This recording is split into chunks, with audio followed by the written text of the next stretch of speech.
Welcome. Happy Tuesday. I don't know where you're at. For me, it's like really rainy and dreary. I feel like I've been in rain and dreariness for 3 days now. I'm over it. Oh no. Awesome. Well, I'm going to give it just a couple more minutes as everybody files in. But if this is your first time joining, welcome. I'm going to go through formal introductions here in a second, but I just want to make sure that you have found the Q&A box and the chat box. Q&A box is the best way if you have a question at any point in time during the presentation or in the follow-up, drop your question in there. That way we can kind of help keep track of what questions are out there. As always, this is a live show, but when I stop the recording, don't go anywhere. We will have a live Q&A session with Chris, so don't go anywhere. All right. I'm gonna give it a couple more minutes. All right, well, let's kick it off. So guys, welcome to the Passive Investing Made Simple show. If you don't know me already, my name is Whitney Elkins-Hutten. I'm the Director of Investor Education here at PassiveInvesting.com. And like I said before, this is a live show. So it's gonna be chock full of good fun and good laughs. And we're not gonna try to keep anything perfect here. But in this show, we take a deep dive into various topics that all related to passive real estate investing, really to help you take all this knowledge and put it into use as you go into your first or next passive investment here at PassiveInvesting.com. So be sure, if you haven't already, register at PassiveInvestingWithWhitney.com for any future sessions, as well as if you want to hop on the phone with me or check out our open deals that we have. And guys, we do have a few that are open. And since this is an open forum, I can't talk about them, but go ahead and ping me if you'd like to, and we can set up some time there. All right. See, Chris, I told you I was going to do it. All right, take two. All right. To kick off today's show, I want to bring in a very special guest from our acquisitions team, Chris Neary. Chris, go ahead and take a moment to introduce yourself if people haven't met you already, and just what your role is here at PassiveInvesting.com. Sure. Thanks, Whitney. My name is Christopher Neary. I reside in Charleston, South Carolina. I'm originally from Long Island, New York, born and raised, came down to Charleston for college or university. For PassiveInvesting.com, my role is the Senior Acquisitions Associate. I initially started out as an analyst and kind of moved my way through the ranks. And I am heavily involved in the acquisition process, which is basically what we're talking about today. So that's me in a quick minute or two. Yeah, excellent. And Eric, you guys might have seen on the invite, Eric was going to join us, but he is at a conference today. I think we sent him off to go find some deals and network. Anyways, let's kick it off, right? Acquisitions. Anybody that has been in active real estate for any amount of time knows that majority of the time you're going to make your deal on the buy. Okay, and when that whole buy process is what we call acquisitions. So if you would, in just layman terms, what is the acquisitions function, at a high level for multifamily? And let's kind of keep it down at the 30,000 foot view level, because I know we're going to drill down on some specifics here in a minute. Yeah, I think in super high level, we basically find the next best deal for our investors and their desired returns. So we're on a constant grind to find the next deal out there that makes the most sense, both as a GP and as an LP, general partner and limited partner. That's basically my role is to constantly have a deal available and that makes the most sense, and that we are sure that we can execute on that deal. That's essentially my role.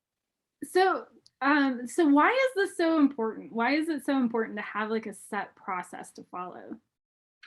Yeah, absolutely. So, well, first and foremost, the process is basically sourcing deals and underwriting deals and closing on deals. That's basically the 3 steps.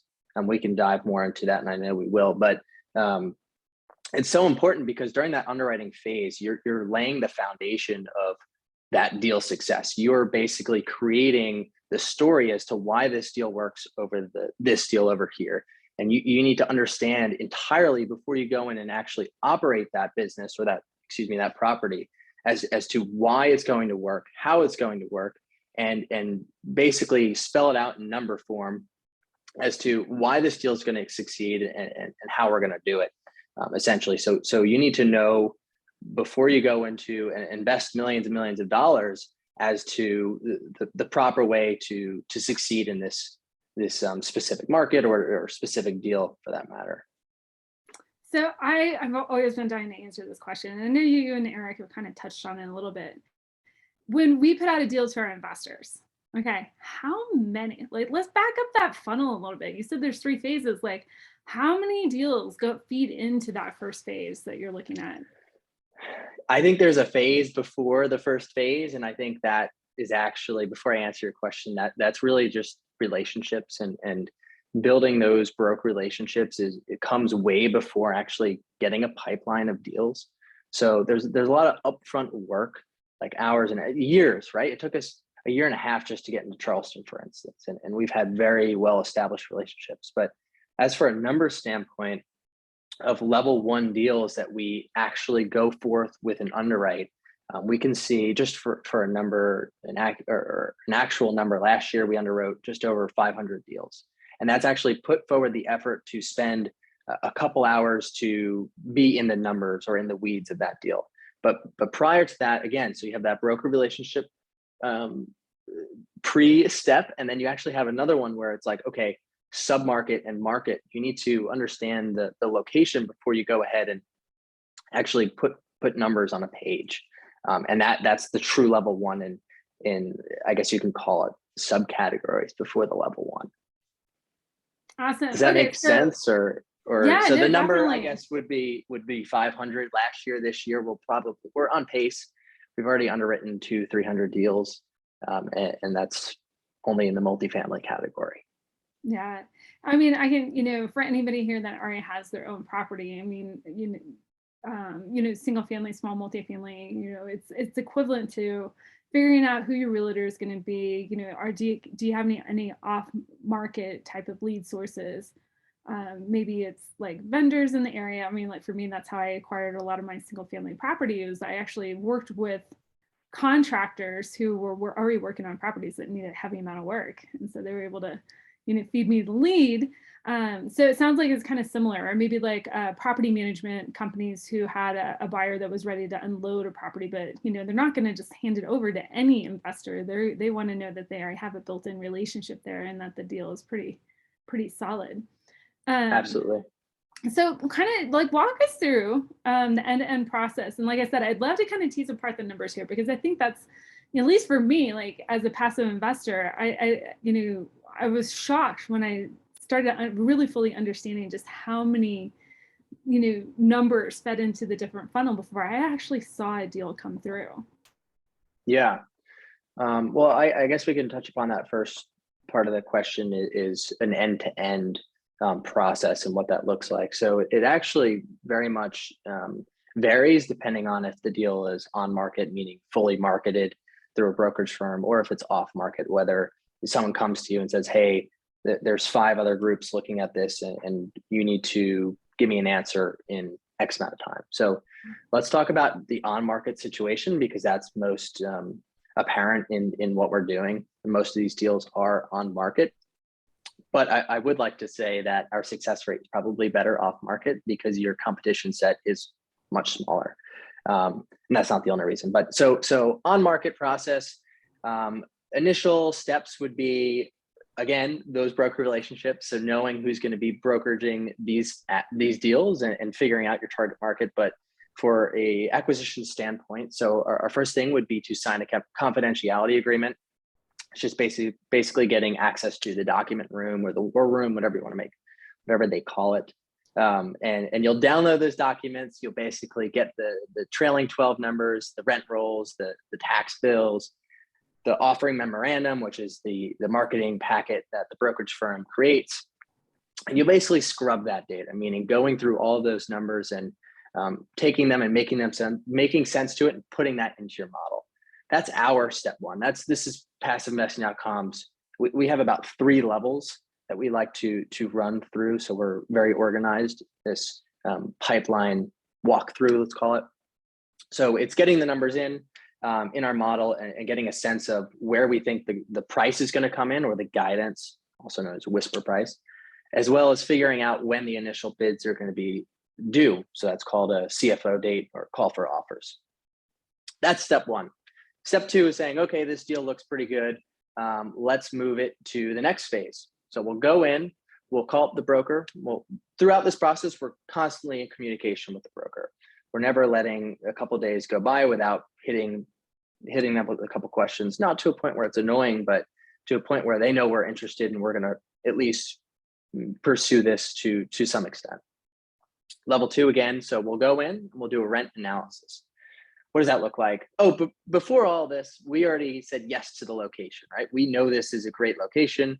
We've done on that level one, we go through a heavy scrub of the submarket. We know this is an asset that we want to actually pursue if the numbers make sense. So that's already vetted through. Okay, so got the location, and then that's whenever the acquisitions process actually kicks off. Absolutely. So we're saying yes to location, yes to this submarket, yes to the schooling, all of that, all those boxes already check in level one. And that's when we'll actually go in and underwrite and model this deal. We're not going to waste our time looking at numbers when we know we're not going to want to buy this or investors don't like this location. So those are all checked. We got the numbers into our model at this point. That takes us quite a bit of time just to get up to this point. And then we'll go in again, we'll do that rent analysis, which is basically going into some software or figuring out what the comp set is, meaning what are the comparable assets in the super submarket, let's call it. So micro locations and seeing what's the story here. Is this a heavy value add play? Do we need a lot of CapEx? We'll look at pictures. We'll look at any marketing material that's out there. We'll see how they're projecting the returns to be, and we'll basically formulate a pro forma. So that's going to be your future rents, your capital expenditures, how much money do we need to throw into this thing in order for it to be operating efficiently and to make sense. And then we need to come up with the pro forma expenses. And we've created systems in place where a lot of this is automated to a point where we've got it in, let's call it a circle that gives us a general idea of how it's going to work. But then we'll basically tighten those screws, let's call it. So we'll go in, we'll confirm the future tax bill. Property taxes are probably the greatest expense in any multifamily property of the magnitude or of the size that we're dealing with. You can have a tax bill up to $2 million, which is outrageous, but like I said, makes sense when there's 350 units, right? So going in, confirming those expenses and what that might look like is calling up the county, getting the millage rates, that's another term for a tax rate, figuring out where the future assessed value is going to come in, figuring out when the next assessment is going to be. How does this county reassess? Why is it this one lower than the property next door? Figuring out all those small, minute details is basically our level two. Sorry, I'm really getting hyper-focused in here. Stop me if I'm going into too much detail, but I think that's the whole point of this webinar is to really fill as much detail as possible. But okay, moving forward would be level three, and that's going to be, you have your rent analysis, or at this point, the deal looks good, right? We want to keep it moving forward. We want to continue to pursue that deal. So at this point, we will go to our management company. We work with the same management company, which is a third-party company, and we'll get them on the phone. We'll shoot them an email and say, hey, how do our projections look? Can you please come up with your own projections and why? And give us explanation. No, it'll take a couple days, an hour, it depends on the priority level. And they'll send us over their own pro forma.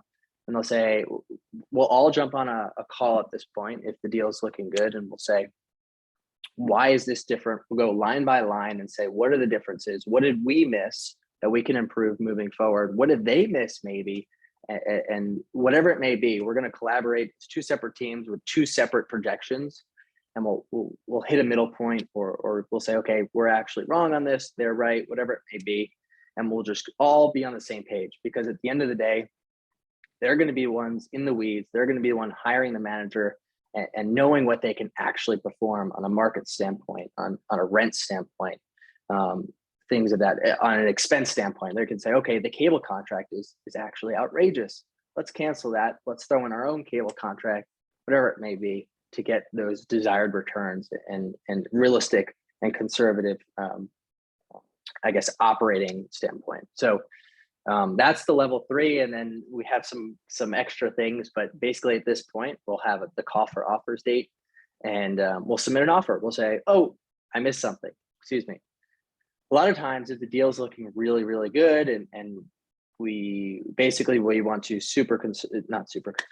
confirm our pro forma rents, we will set up a tour. And sometimes the tour happens in level 1, just because if we go to Houston, we're going to tour as many properties as we possibly can. But many times we'll set up tours.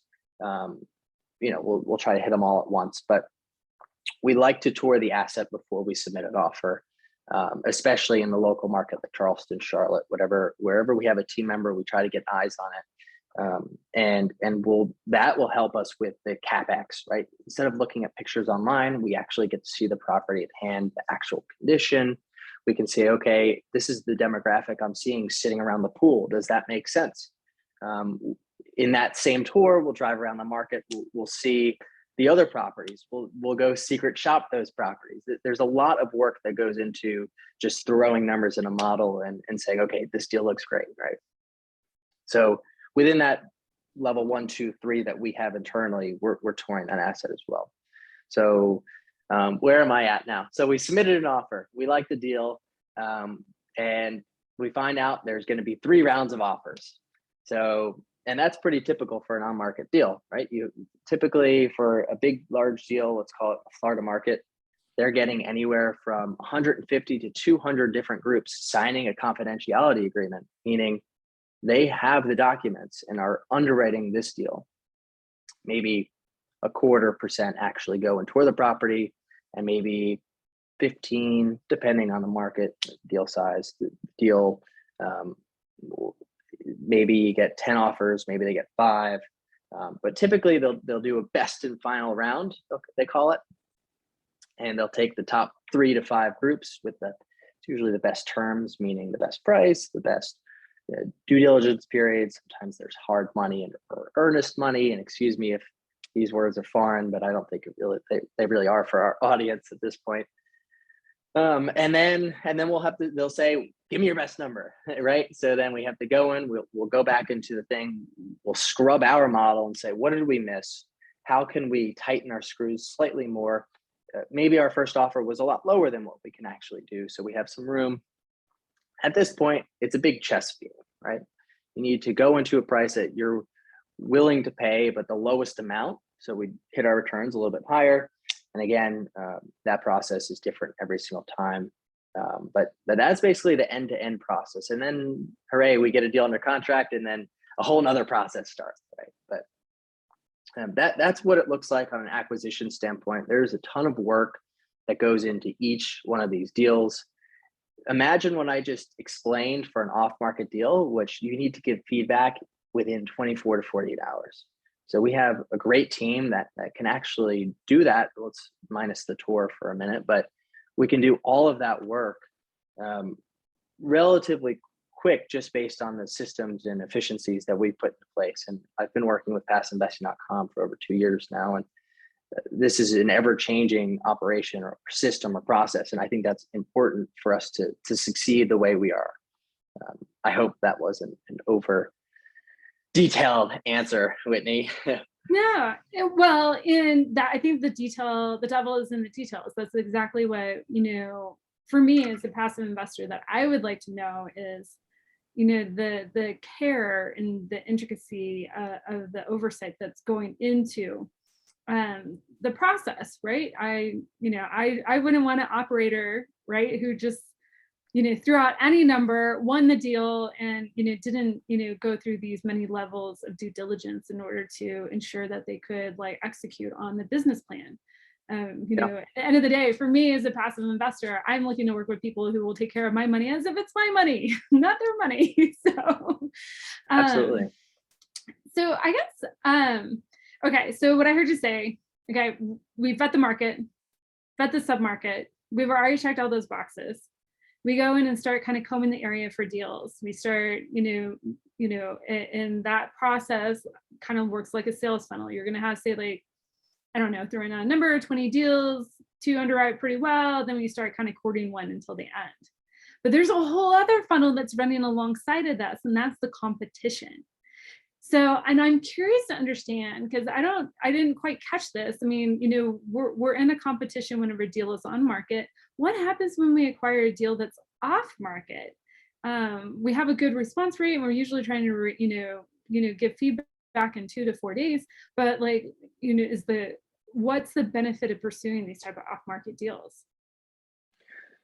Well, in the sense to pursuing them, you're given the opportunity. 95% of operations that get on market deals don't get these off market deals. So you're handed a cookie basically and saying, here is this platter of food and go eat it, make sense to it. And you're fortunate enough to actually have the opportunity to get your eyes on it and make sense to it. And majority of the times, a lot of times they don't make sense, but the benefit of an off market deal is there's a lot less competition. I'll try to pick the broker, whoever's representing the deal's brain and say, okay, how many groups are we going up against? And why are they going off market or whatever it may be? I'll try to paint the picture and be the seller as to why they're selling off market, whatever it may be. But the benefit of the doubt for an off market is, again, your competition set is much lower. You're given the opportunity to go out and buy this deal without having to go up against the Blackstone, let's call it. But the thing about off-market deals is the broker goes to the 5 best deals or the 5 best groups he feels are going to actually pursue this deal heavy. So it's not necessarily like your competition stack is less, but I think it's sometimes just as competitive because you're going up the 5 best groups, right? The broker's not going to go to someone that's low on bidding on every single deal. They feel as if they're going to go for a group that understands this market, that understands this deal. A lot of times we actually know the deals that come on market. We have systems in place where we've actually scrubbed all of the markets before we go and receive these deals. So we have lists of hundreds and hundreds of deals that we want to target. And when we see one come on market, we're like, oh, okay, sorry, this is a tangent. But we basically know the deal before it even hits our inbox.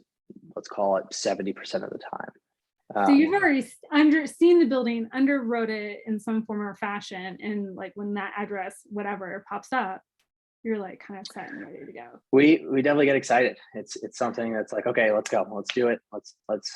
Let's get this model underwritten. Let's go tour it.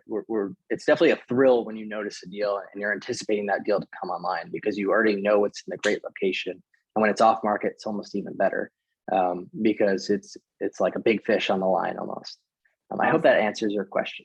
Yeah, no, I guess another thing that, investors ask questions quite a bit, they're coming in pretty late in the acquisitions process. So, by the time like we have put in an offer on a deal and that we're closing, like what's that timeline look like? Yeah, so the marketing process for a fully on-marketed deal can be anywhere from 3 to 5 weeks.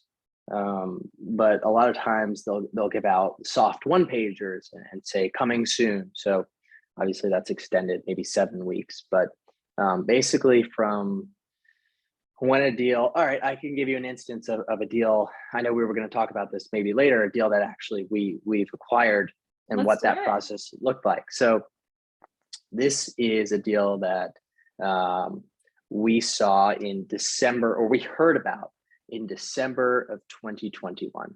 So it's the end of last year. We get that, let's call it soft one pager of a brand new property that's going to come soon. I'm like, all right, give the broker who was new to me. I give the broker a call. I introduce myself just as I formally introduced myself to this webinar. And we're like, we're interested. Let's chat. So we wait after the new year. At this point, I've done all my due diligence on the market, on the location, everything you could possibly think of before getting the numbers. I've done my due diligence on. I called this guy up. I texted this guy maybe 15, 20 times. I was a little annoying, but in a good way. So he knew we were definitely interested. And when January, I think it was late January, came around, I've had many conversations with him. At this point, we've had the numbers. It looked good. So we went to go tour the asset. That was myself, Eric, and actually our property management group, Bob, came with us, which is big. When you have a third party and they actually come on the tour, that means a lot, especially for your first introduction to this specific broker. So we go and tour the deal. It was, again, under construction, so we got to wear our hard hats. It's kind of cool. We love the asset. We like the submarket. It was in a market that is a little bit more industrial, that's changing. So check that box. We go back home, and this is, let's call it February at this point, late February, they call for offers. So I'm invested 3 months in this deal, toward the asset, know the property like the back of my hand.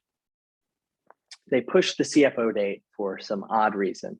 The seller wants to push it back to give the groups a little bit more time. Like, okay, so there's 2 more weeks of time that other groups can go in and underwrite, time that the price maybe has gone up slightly, whatever it may be.